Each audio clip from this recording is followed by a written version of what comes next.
This is Real Estate Rookie Show 384. So what do you think of when I say luxury? Today, we're going to get in how thinking luxury may actually be the difference of a sizable return on your investment or an empty property draining your bank account. My name's Tony J. Robinson, host today, and welcome to the Real Estate Rookie Podcast, where every week, 3 times a week, we bring you the inspiration, motivation, and stories you need to hear to kickstart your investing journey. Today, I'm here with Veronica Garreton, owner of a luxury property in Joshua Tree, and the case study that we'll get into surrounding the idea of thinking luxury. And funny story, I actually saw Veronica's property way before I ever knew who she was personally. So I'm excited to get into the backstory here. Now look, markets are saturated, and Joshua Tree today has over 3,000 Airbnbs. And we're going to hear how Veronica's professional background elevated her short-term rental business and the tactics she uses to keep guest satisfaction high. Look, you don't need to charge $1,000 a night to make an impact on your property, but if you want to take your short-term rental to the next level, you won't want to miss this show.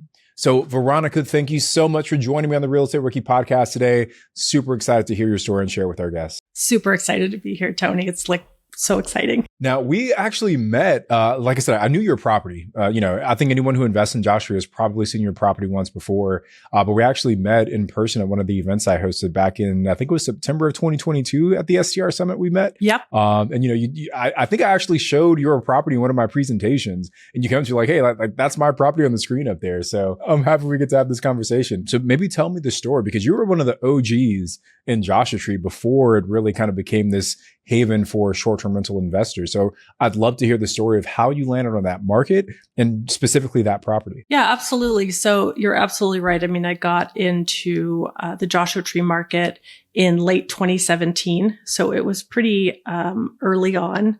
And there really wasn't anybody doing what I wanted to do in Joshua Tree and bring luxury properties to that area. And I really picked Joshua Tree because I liked to go there. And we were always looking for places to stay. We had a new baby, and it was just very, very hard to find a nice place to stay that was really accessible, that had good access to the park, and so on. And so I kind of started looking for what I would want as far as a place to stay. We had a condo in West Hollywood that we were going to sell, and we accidentally fell outside of the 5-year mark for rentals. And so we were going to pay like 60% in capital gains or something. So we're like, oh, we're going to have to 1031 this. So we started looking for a property, and this property came up, and it was actually like $100,000 outside of our budget. And at the time, it was the most expensive property ever in Joshua Tree. And I thought, well, we can't afford it, but if we're going up there anyway to look at properties, I'm still going to put it on the list. And like the night before, 8 p.m., the night before we went out to look at the properties, they dropped the property $100,000. And we were the first ones in to see it.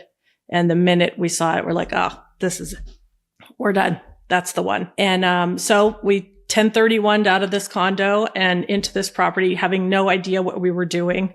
And we just said, okay, we're going to turn this into a short-term rental and see how it goes from there. Talk about a leap of faith. That's probably more than a leap of faith, right? Leap of faith is just like a little. You guys took like the almost like the plunge of death, right? Like jumping across the Grand Canyon, the most expensive property that there was in that market at the time. So let me ask this question, because I think a lot of people, when they see more expensive price tags, right, especially relative to whatever else is for sale in that market, a lot of times people just initially assume that the property is overpriced, right? Like high price tag means overpriced. What was your thought process? And I guess, what did you see in this property that made you feel that the price tag of, you said it was $750,000, that the $750,000 price point was justified? Yeah. So it's really interesting. My background is in architecture. That's what I studied. And I worked in luxury design for 10 years all over the world, like Dubai, Hong Kong, whole city skylines, you name it, yachts, all that stuff. So I had a pretty good sense of what luxury clientele were looking for.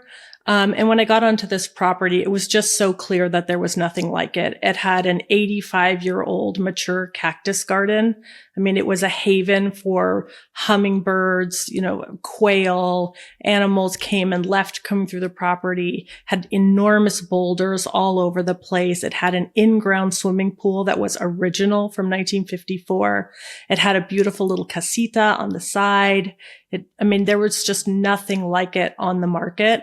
And even though it was expensive, I felt like what it already had to offer, the architecture was iconic, mid-century architecture. I felt like when I looked at what I could get for, let's say, $100,000 less, it was significantly less as far as the amenities available. Your experience obviously played a big role into you being able to identify the value in this property. And today it's an amazing property. You've done really well with it, but I'm curious, that first year that you actually operated this as a short-term rental, what was the financial outcome that first year? Did you crush it immediately? Well, no, we did not crush it immediately. First, we had to put money into it. So we did have to put some investment into the infrastructure. We added a 42-inch propane fire pit. Joshua Tree operates for a large portion of the year under a burn ban. And that means that you can't burn wood out in the open. And we're not in the business of lighting the hillside on fire. So we added it with a timer, and that allowed us to have this huge and beautiful fire pit. It's a Corten steel, just gorgeous, in the boulders, lights up the rocks at night.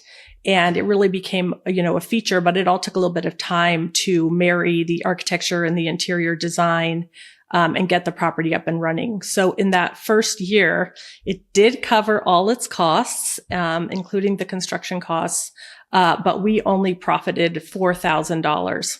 And at that point, my ex-husband was calling the realtor and saying, we need to list this property. I've made a huge mistake. And it was not ideal. So, but, there were lessons, there were lessons in there. Yeah. And obviously you still own the property today, Veronica. So clearly you made the decision not to sell. So what happened after that first year? And I guess, what do you think maybe led to some of the success you saw after that first year? Yeah. So there were a couple things that really stood out in that first year. The first one was that we did have this fabulous in-ground swimming pool, but because of the age of the pool, it was not heated. And so it meant for about 6 months to 8 months of the year, you had this beautiful crystal swimming pool that people could only look at and they couldn't use. And we didn't have a hot tub. So the big lesson that came out of that first year was that we needed a hot tub. And I did some research on the hot tubs, and I found out that by the time we poured the concrete pad, brought the gas line, brought the electrical, and bought a hot tub from, let's say, Costco, and had it delivered, it would only cost me about $3,000 more to build the hot tub of my dreams. And in that case, it would actually add equity to the property. So built-in hot tubs add equity to your property, and the sort of, drag and dump hot tubs don't. So anytime you're looking at adding something or adding an amenity, from the luxury perspective, you have to say like, okay, well, how do I make this the best? How do I make it the best hot tub there is? So what we ended up with was a 14 foot by 7 foot hot tub overlooking the valley in a custom tile pattern that I hand cut myself with my best friend, and had it all laid out on plywood for the installers. And so it's a completely custom hot tub, but it only cost me about $3,000 more than a Costco hot tub. And I love that personal touch. And, I envy folks like you who have that really strong eye for design, because that is not my skill set. I'm good at the numbers. I'm good at like the operations. I'm good at the, all of that side, but like the design and like that eye is just not something that I have. And, I'm lucky I'm married to someone that's pretty good at design, but, to take that level of pride and ownership and to say like, hey, we're not going to plop down. And that's what we do. We get like the wafer hot tubs and we plop them down, but to be able to say like, hey, let's spend like a little bit more, but the return is so outsized. So I guess after that, going into that second year, once it's all said and done, what was the change in profits from year one to year two? Was it another 4K? Was it significantly more, significantly less? It was 150K. So the profit the second year was 100 in profit. in profit, 150K. Wow. That is amazing. That is absolutely amazing. My best property in my portfolio did about $130,000 last year in revenue. So the fact that you pulled down $150,000 in profit is absolutely amazing. So I want to get into a little bit more about the components of luxury and what do you feel kind of makes property stand out, especially today because the market has become more competitive. So when you think about maybe the components of luxury, or maybe some tactics you use to express that creativity, what comes to mind for you to really nail it for a luxury property? The thing that I think is the hardest to find out in the market is what's already there. You can change a wall color, you can add a kitchen, you can do a lot of things, but you cannot pick up a house and change the view. So I think looking for what the property already has is really one of the biggest things. And I think people overlook that. They become a little bit nose blind to their own property's assets. One of my favorites is trees. People, they live in an area, they know the area, they start to ignore all these beautiful, beautiful trees that they have on their property. And it's so easy to create a moment around a tree, whether it's adding a swing or a bench or, having a nice little seating area or a fire pit and really taking advantage of the beauty that is already built into the property that you have. If you have a beautiful porch, really celebrating those spaces and creating a moment where people can imagine themselves in it, not just a picture off your deck looking out into the backyard where there are trees, but really looking at that space and saying, if I wanted to climb into this picture, what would that look like? And, that's not about having $1 million property. It's just about looking for those gems within your own property and saying, how do I make a moment out of this? How do I make this porch a moment? How do I make this walk down to a walking trail a moment for the people that visit us? Because to them, it's new. It's new every time. Every single person, it's new. I love that point, Veronica. And I think that the question that makes me think of is like, well, say that I have this beautiful tree that's in my backyard or in the front yard of my property. How do I begin to identify what that moment should look like? So are you pulling just on inspiration from your vast experience in this space? Are you looking at other comparable properties in your market to see what else is already popular? Are you looking maybe at other Airbnbs and other markets that aren't in the same city and pulling inspiration from there? But I guess what steps do I take to actually get the inspiration on what I should put into my property to give it that luxury feel? I think there's a little of that, of all of those elements. But the thing that I would say for people to look at is look at the top 10% of vacation rentals in your area and see what they're doing well. What do they feature? How do they feature it? It's like, if they are going in there and they're in your same market and they're doing a great job of showing that you're in a beautiful little town and they've got little shots of the shopping area or they're showing you, a beautiful walking trail, they have learned how to market their property for significantly more than your property. But is it significantly better? It's hard to say. In a lot of cases, it really isn't. It might be, do their curtains pop and your curtains match the wallpaper? Do they have, beautiful eye-catching things that make you look at what's on the bookcase? Those are things that anybody can copy. That's not unique to a luxury property, but the people that are doing it very well. And they've learned how to arrange it so that you can really see it through the photographs, because the first thing you need to do is satisfy their eyes. You need to deliver on that picture, but they're never going to book with you if the pictures don't invite them. I'm so glad you brought up the photo piece. I actually just did a training last night. It was like a free training I did for my audience. And I told them, I was like, guys, that you can go into a market and dominate if the majority of the top listings in that market have crappy or amateur photos. Absolutely. Because if I can go into a market and I see that the top 10% has photos that look like they were taken on a Razr flip phone from 2003, then I know if I go in there, and even if I just have this same exact property, but I I market it better through better photos, I'm probably going to do better than those other listings. So I absolutely love that advice, Veronica. Now, you shared a little bit about your courage going into this market, right? And again, 2017 in the short-term rental industry was like the wild, wild west, right? Even more so than it is today. So you obviously had some courage there. You talked about the strategy of, hey, how do I take this experience that I have in the luxury design realm and apply it to this property? But the piece we haven't touched on yet is the actual management itself. So when you bought this property, were you self-managing? Did you hire a property manager? What was that experience on the operation side? So when we first bought the property, I was working full time and I had a newborn. So there was no way that I didn't even know what self-managing was. It took me 3 more years to even discover Bigger Pockets, which is its own saga. I thought I was inventing the wheel for like 3 years. And, so I didn't even know that self-managing was an option. So we hired a management company and, I think they did the best that they could, but they were taking 30% of gross plus expenses. And because our property was earning so much, we were paying almost $45,000 in management fees a year. And that's like an entire person's salary. And we weren't receiving an entire person's salary worth of service. And I basically I would say I shadowed them.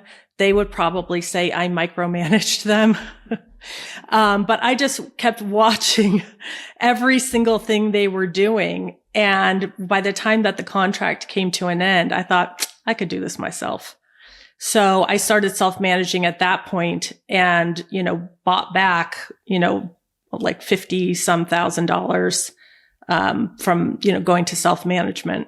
So that was a big, learning curve. I got like a teeny tiny master's degree in management, but it was expensive. One of the things that I think might be most interesting, Veronica, because you're kind of creating your own market out there because, like you said, you bought the most expensive property in Joshua Tree at the time.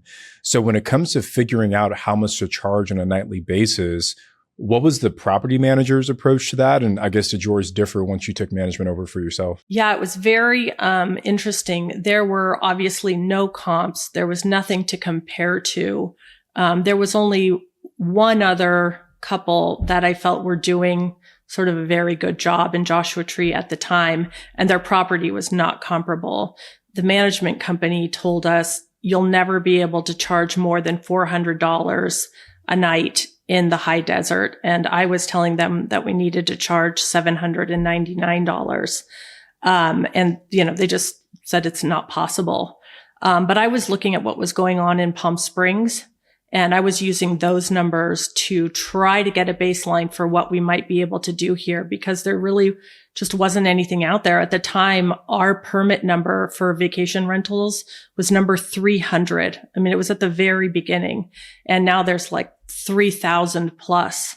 And we still don't have a lot of competition. And that's the thing I think people don't take into consideration when they look at luxury properties, is that the way that people find properties is they start clicking amenities, right? So they say, I want a pool. I want a hot tub. I want air conditioning. I want Wi-Fi. I want a high chair. I want a hammock. I want, all of these things. And as they're doing that, the pool is getting smaller and smaller and smaller and smaller and smaller. And so by the time you get to properties that compete with our property, we're not trying to compete against 3,000 Airbnbs. We're only competing with about 30. And even within those 30, we have amenities that aren't even on that list. But by the time you get to where we show up, I'm competing with 30 Airbnbs. I'm not competing with 3,000 Airbnbs. So it's very different to stand out one among 30, two page clicks versus thousands that maybe if you just said, oh, I need air conditioning and a bed, that's very hard to stand out. So I think that the luxury market has a leg up. It's harder to stand out in this kind of race to the bottom where you have to charge slightly less than the other guy. And, you're trying to like make it work with paint. It's very hard to stand out that way and to really get on that page one. But I think when you start getting into the higher end, you have much less competition. And so you're really able to stand out. Totally agree with that sentiment, right? And someone shared with me recently that we're entering into the Airbnb amenities arms race, where people are just trying to do everything they can to increase the appeal of their listings, because either you do that where you add more to make your property more enticing, or what you said, it's a race to the bottom where you're just going to continue to drop your prices to try and compete. So for us, we spent a lot of 2023 needing to go back, especially for our larger properties in Joshua Tree. We have tiny homes. We have like quite a few tiny homes in JT, and those are still doing pretty well. We had some bigger properties where at the time they were nice listings, but as more competition has come in, now we're like creeping towards like that 50th percentile and that 25th percentile. Okay, that's not what we want to do, right? So we've had to go back and reinvest into a lot of our larger properties to keep that level of competitiveness. But I love what you're saying, Veronica, in that if you just really focus on being in that top 10%, and it's easier in some markets than others, right? In Joshua Tree, the top 10% is, the property that you have. If I go to Hocking Hills, Ohio, the top 10% might look a little bit different, right? So each market has a different sense of what that top 10% looks like. But I guess for you, if you were to buy, and continue to scale your portfolio, are you only now focusing on luxury properties, or could you ever see yourself going with maybe, just like a nice, cute, cozy home in a city as well? I think my background is really in luxury. So I think that any property that I take on is going to be informed by that. I think the idea of what makes something luxury has a lot more to do with perception than price tag. People like to feel that spaces are curated. And, a lot of my curation happens at swap meets, at Goodwill. There's places in LA, I don't know if you know them, that are called Hotel Surplus. And it's like when they remodel the Four Seasons, this place gets everything. And like I got a Murano glass chandelier for one of my properties for $150. And that's like a multi-$1,000 chandelier. So the idea that it doesn't have to be, I think that the idea that somehow if it's luxurious, it's precious. And I don't think that that's true. I mean, I have 2 little kids and it drives me crazy when we go into a place and I feel like they can't touch anything. And I'm just like, look out for that. For it to be luxurious, it should still be accessible. It should still be comfortable. You should still feel like you can use things and touch things and move through them. And that's really not about the price tag. So I think that if I, looked at, like in X market in Ohio, or, right now I'm looking with a partner for a property in St. Louis, it's still about elevating that property and finding what is special about that property and celebrating that. And yes, it will probably come with a higher price tag, but it's because the value is being expressed in the design and in the architecture. And I think that in real estate investing, there's a big, big focus on cash flow, which I think is very important. And I'm not at all saying that, but I think at a certain point, there is a case to be made for equity.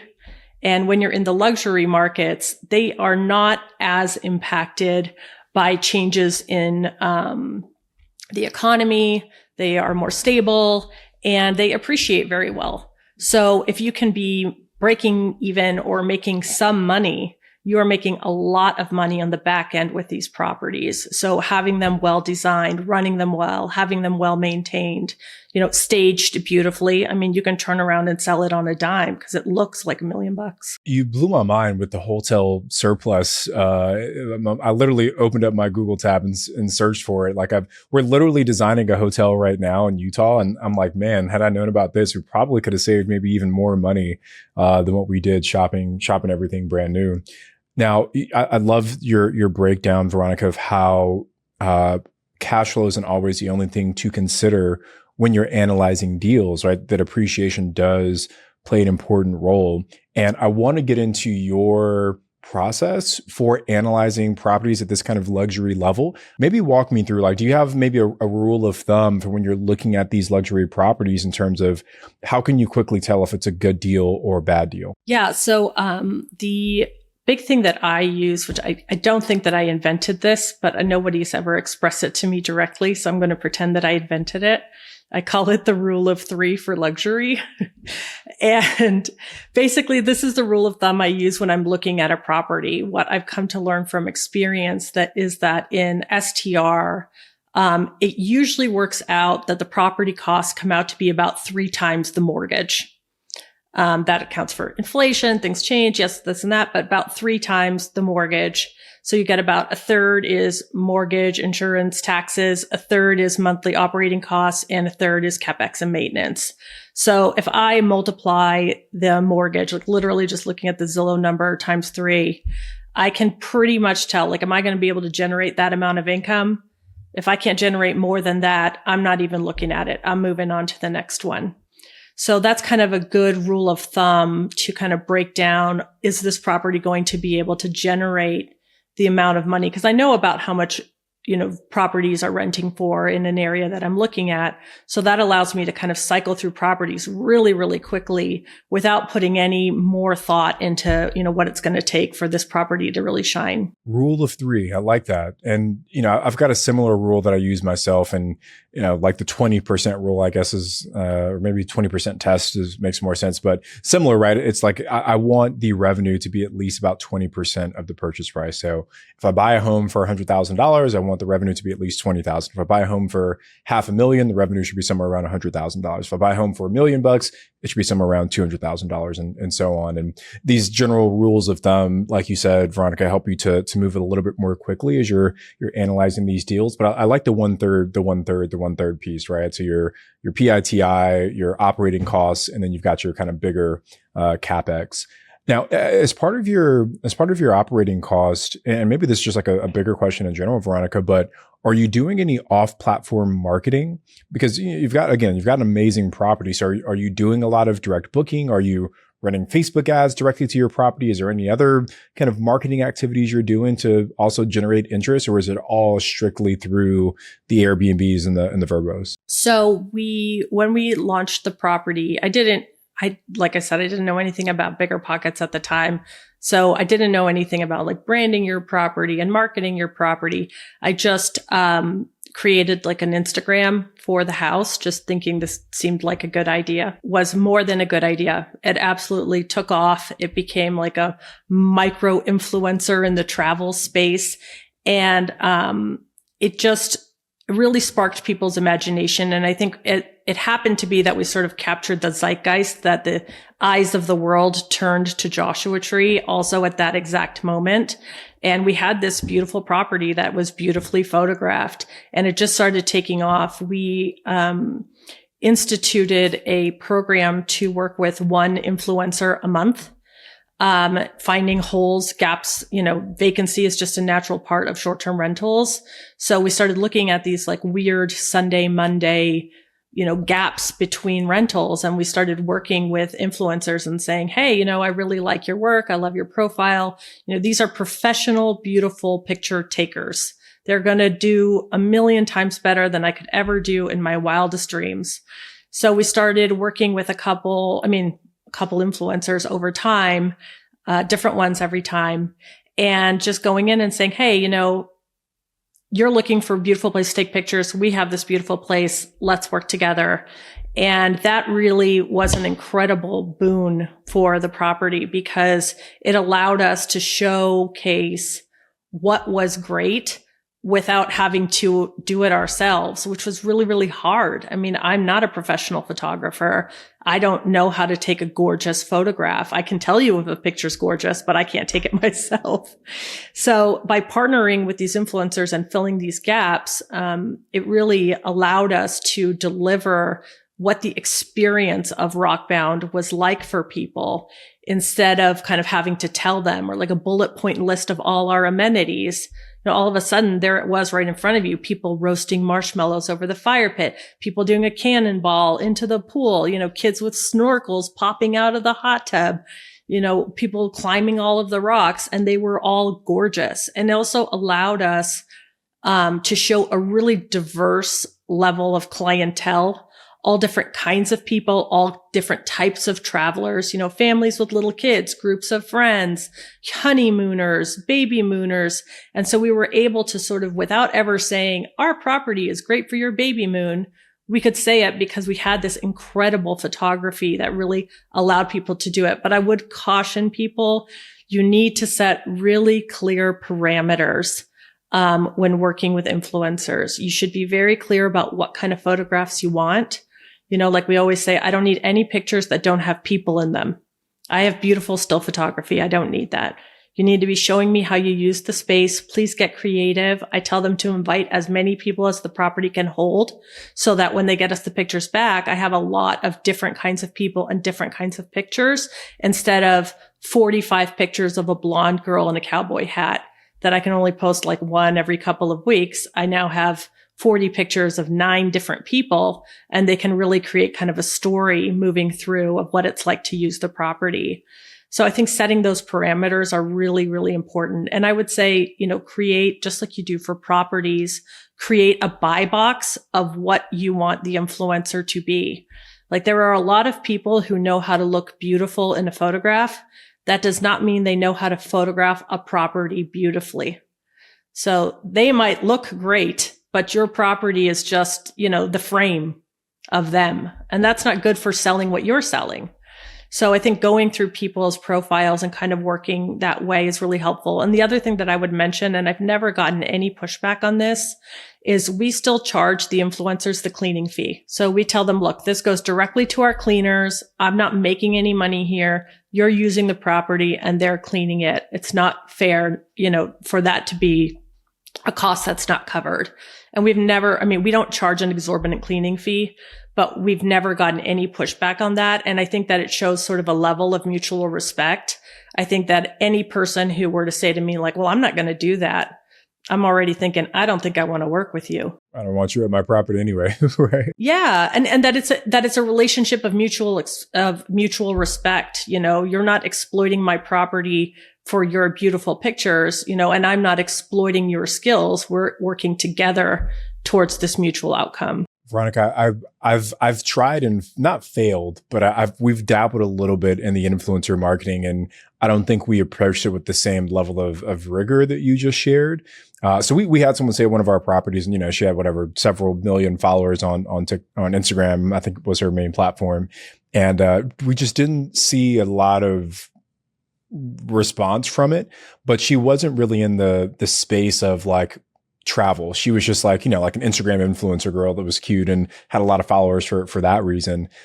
So when you're targeting people in this influencer, marketing that you're doing, are you specifically going after people that are in the travel niche, in the maybe like the outdoorsy niche, or how are you targeting these people? The way that I originally, now we have tons of people reach out to us. We get hundreds of requests.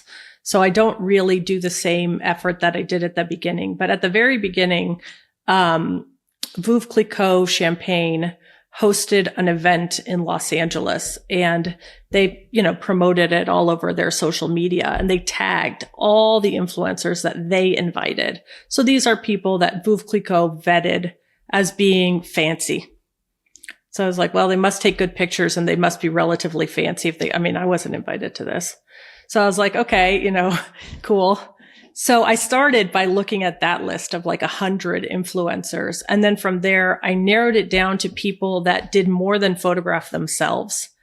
So, when they would travel, the picture would be of the place, not of their dress at the place, but of the place itself. And that's how I kind of started narrowing it down. I think if you're not sure, looking at people that are in the travel space are really good. People that are in like the van life, which is a little bit not as popular now as before, but people that are like digital nomads with photography that are in like that van life movement, they're pretty good at shooting photography. And you'll know, as soon as you look at their profile, are their abs the star or is the hotel the star? It's pretty easy to narrow down. And I agree, just because someone has 1 million followers, that does not mean that it's going to generate a dime for you. And this is definitely like a trickle down strategy. You put it out there and you just have no idea where this content is going to go. I mean, we had one influencer stay with us. They took one picture in our bathtub, and that picture, they still own the rights to their photography. We never take the rights. And that picture of the bathtub is everywhere. Like if you open a BuzzFeed quiz, it's there. It's like the background of all kinds of stuff. And it's led, like, can I say that brought a single dollar to me? No, they've probably made more money off that picture than I ever did. But what it did do was that it got seen by somebody, and our house got booked for a shoot with Target. And that Target campaign got so the eyes of somebody, and our house got booked for a video shoot for Vogue. So how did it become, can I point and say, these are the metrics that led to our success? No, it's more of like a rolling target. And you're just saying, I'm just going to put this out into the universe and believe that it's going to come back. And because it's not costing me anything, the house was empty anyway, then I'm happy to just let it go out into the world and let it proliferate however it does. And it does keep coming back to you in very weird ways. So many times I have people book the house, and then I get a message that says, I can't believe I'm staying at the house with the bathtub, like the bathtub. Who would have thought in a million years that would pull people in, right? So I guess 2 follow-up questions then, Veronica. First, do you now find that you're getting a pretty large percentage of direct booking, or are you still driving people back to Airbnb to book? So currently, we are still booking only through Airbnb and VRBO. But I am hoping that in the next 2 weeks, we'll have our direct booking website ready to go. So it's been a long process getting the direct booking website the way that I wanted it. But I'm really excited to get that going. And at that point, we will drive traffic to there instead, or, both to keep it out there. But give them the options. Yeah. I mean, and right now the house is booked 95% in March, and so it's not, I'm not hurting. I just need to find one person that's looking for what I have to sell. And I think people lose sight of that when they're analyzing markets. Like you just need one person that buys into your vision. And if you can find that one, you can charge whatever, because you're the only thing they want. So much good information here, Veronica. I absolutely love this. I want to try and close out here with maybe some luxury touches that even non-luxury Airbnb hosts should consider as they're setting up their property. So say that I'm not buying, 700, which I'm sure is probably, easily over $1 million property today. Say I'm not buying $1 million property today, but maybe I'm buying a $500,000 property, or in some markets, maybe I'm buying a $200,000 property. What are some luxury touches I should still consider including, even at those maybe lower price points? Yeah, I definitely think that there are elements of this, luxury principle that can be a part of any short-term rental or mid-term rental or any rental. So like a couple of things that I always look at is everyone has to sleep. Everybody. They all have to sleep. So try to get the very best sheets that you can afford, the most comfortable mattresses. Try to really make the sleeping experience a pleasure. Have a variety of pillow types. It doesn't have to be a million, but if somebody likes a soft pillow, make sure there's a soft pillow. And if they like a harder pillow, make sure there's also a hard pillow. If you give someone a bad night's sleep, they are not going to be happy the next day, no matter how lovely your property is. So you want to make sure that you focus on, at the end of the day, they're looking for a place to stay. So make sure that they sleep well in your property. Make sure you have the nicest sheets you can afford that wash well, that are soft, and that they don't really wrinkle. Getting to a place and you pull back the duvet or the covers and you see all wrinkly sheets, that already cheapens the experience, even if they're perfectly clean. So just keep that in mind. Another thing would be getting oversized towels. People really love to wrap themselves in a big giant towel. I'm 6 feet tall. My partner's 6'5". I mean, some towels don't even make it around. So you want to make sure that the towels are big enough so that people really feel like they are enveloped in it. And to that same point, something that I've always done that I think is a great tip or trick, and I haven't heard anyone say this before, is buy the duvet, the cover for the bed, one size larger than the mattress. So if you have a queen size bed, get a king size duvet or comforter. When people are sleeping in beds that are not their own, they toss and turn more, they pull the covers more. And this way there's more than enough covers to go around. You're not fighting with your partner for the covers, and everybody can get a good night's sleep. So that's an easy one. And they just feel all balled up, all curled up, and they wake up in the morning, there's covers everywhere, and no one ever notices why. But it makes a big difference in that comfort of just, you can get into whatever position you need and you don't run out of covers. Other things that come up, things like small details. If you have a great pool deck and you imagine people drinking margaritas, don't forget to have a lime press. You got to squeeze those limes. We get the one that's like bright banana yellow. And it's right in the drawer, and people open the drawer and everything in there's, sort of gray, silvery metal. And then there's this yellow lime press. And it just says like, I've thought of all the details. I've thought of all the little things, just make sure that you have, we have a regular coffee maker. We have a French press. It's easy to just give the one extra that allows people to have choice. And by that, they feel like all of their needs have been thought of in advance.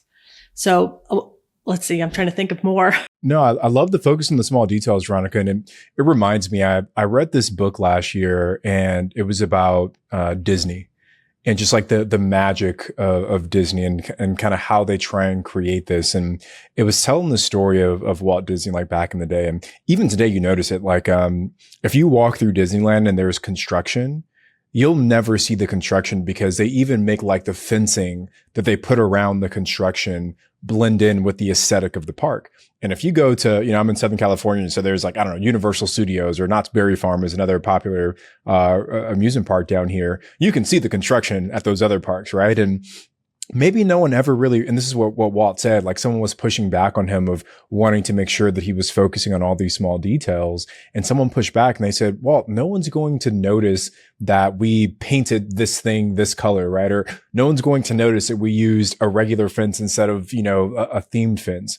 And he was like, maybe they won't notice that specific thing, but when they walk out of here, they'll feel different knowing that we focus on all those small details. And that stuck with me so much. And what you just described of like even thinking to put a bright yellow lime squeezer thing in the drawer is like really focusing on those small details. So those are things that no matter what purchase price you're at, if you're at $1 million, if you're at $500,000, if you're at $250,000, if you're at 100,000, those small details really do go a long way. And I'm super glad and appreciate you bringing that up for us. I guess the last question that I got for you, we've done this sometimes, but not often, but I would think that maybe in the luxury space, it's more common. But do you ever do like welcome gifts for your guests or just welcome presents when they come into your property? Yeah. So we, do have a welcome gift. I consider it like a two-pronged approach. I call it the champagne welcome. And because it's a luxury property, we greet our guests with a bottle of Veuve Clicquot. And at the holidays only, Veuve Clicquot is sold in an orange Hermes orange scuba jacket with a little zipper, and it's an actual cooler. So you could cool the champagne and you can take it with you. They only sell it at the holidays.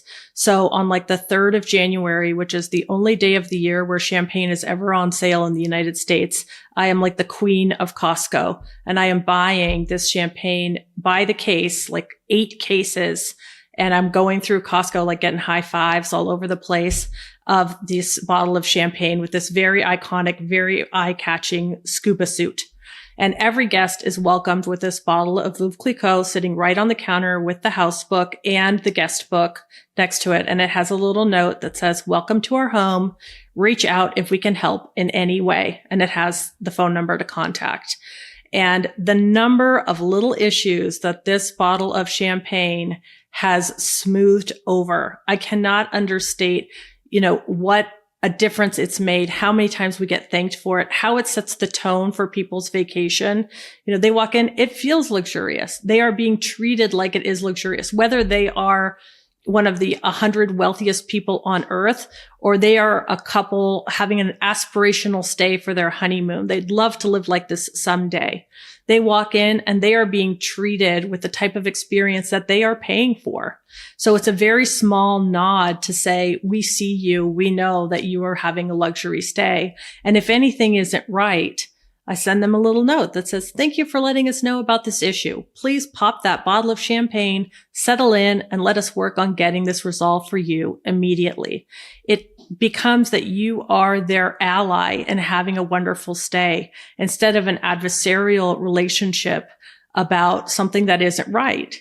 That's going to happen. These things are going to come up. And I think we always tell people, we guide ourselves by the golden rule. How would I want to be treated if this happened to me? I'm going to find a way to make it right. Give me a little time. Let me figure out what I can do for you. And we have over 300 5-star reviews. I mean, it hasn't always gone perfectly and things do go wrong. I would also say Instacart is your friend. If something's not right, people need something, you don't need to call your cleaner. You don't need to call a handyman. Hop on Instacart, have it show up in 20 minutes. The ice cream is cold. The beer is, cold. The firewood is ready. Just Instacart it over to them. Say, apologies for the issue. I threw in some chocolate chip cookies you can throw in the oven and enjoy your evening. We're going to get this solved for you. And it works. Yeah, we've definitely had to Instacart a few things to some folks before as well. So it is a great resource. Veronica, man, I feel like I honestly learned a lot in today's conversation. We haven't played in that luxury space yet. So I definitely appreciate you sharing those insights. And I think there's some tactical things that I've walked away with that we can implement into our business. So I'm sure our rookie audience has learned just a ton from you today as well. So, you talked about how to price your Airbnb at the luxury level, but that same strategy I think applies to other price points as well. I love the specific tactics you shared about influencer marketing and how to really leverage that to drive more business back to your short-term rental. And again, those luxury touches where even if you're not quote unquote luxury, you can still include those things into your property to give your guests a better experience. So I, again, really enjoy and appreciate you coming on. For our rookies who are listening, if you look up Rockbound Oasis Retreat, that's the name of Veronica's property. We'll link to it in the show notes as well. So if you're on YouTube, check the description. If you're listening on Apple Podcasts or Spotify, go to the show notes. We'll link to it there. You'll also find my Instagram handle and all my contact info there as well. So Veronica, thank you so much for joining us today. It's been a pleasure. I absolutely enjoyed it. And I'm so happy to be here. I was so excited. That makes two of us, Veronica. So rookies, we will see you guys on the next episode. That's it for today, guys. I'm Tony, and we'll see you guys next time.